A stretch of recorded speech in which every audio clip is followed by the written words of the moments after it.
Making small talk more interesting. Mastering the "Are you a fan of?" phrase. Hello everyone. Welcome to another exciting episode in our English language learning journey. Today we're focusing on conversational English, particularly on how to express likes and dislikes. Our star phrase for today is, "Are you a fan of?"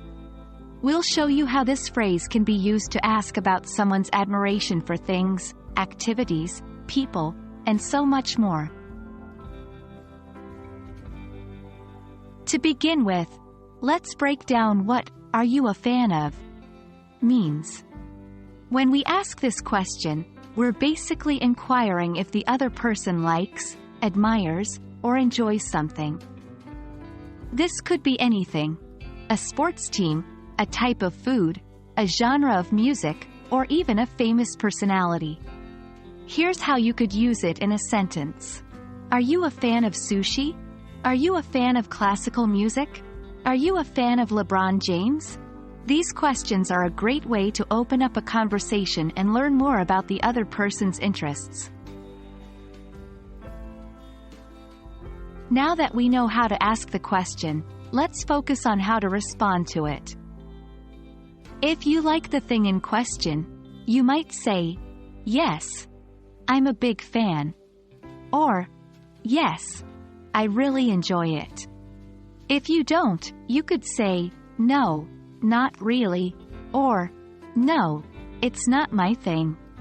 Here are some examples. Are you a fan of sushi? Yes, I'm a big fan. I love Japanese cuisine. Are you a fan of classical music? No, not really.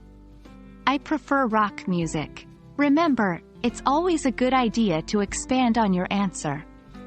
This can help to keep the conversation flowing. Once you're comfortable with using and responding to, "Are you a fan of?" you can start to build longer conversations around this phrase.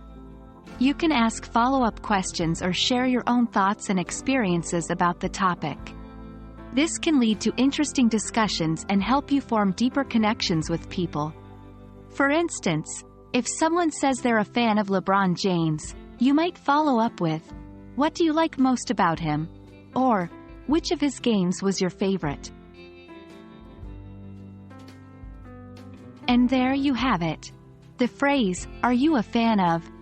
is a simple yet powerful tool that can make your English conversations more engaging and meaningful. Remember to practice using this phrase and responding to it in different contexts.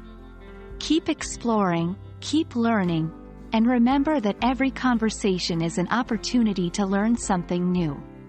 See you in the next video where we'll discover even more interesting English language expressions. Until then, happy learning!